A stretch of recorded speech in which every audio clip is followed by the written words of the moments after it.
So, ibig niyo pong sabihin, yung mga senator judges dito ngayon na humaharap sa kaso na hindi po pinapayagan ng ombudsman at hindi pa rin sila guilty, ano pong ibig niyo sabihin?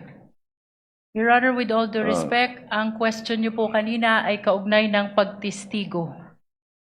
Testigo nga, Referring to judges the nga yung witnesses sinasabi of the prosecution, Your Honor. Ang usapan po ay yung guilty or not guilty.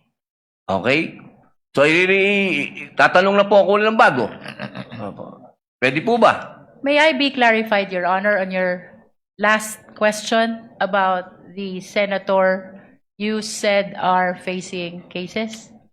Lead counsel, I think that was more Alam niyo po, malinaw na po yung sinabi ko and wala po kayong karapatan magtanong Hindi, sa Senator Judge. diliwanagin ko nga po. I think Senator Judge Padilla was making a manifestation and not posing a question to the lead prosecutor in relation to our two colleagues. You may proceed, Senator Judge Padilla. Maraming salamat po, Ginoong tagapamahalang hukom. Pwede na po ba tayong mag-advance ng katanungan? Yes, Your Honor. Apo. Yung pong sinasabi ninyo, bakit nyo po nababanggit ang ICC dito?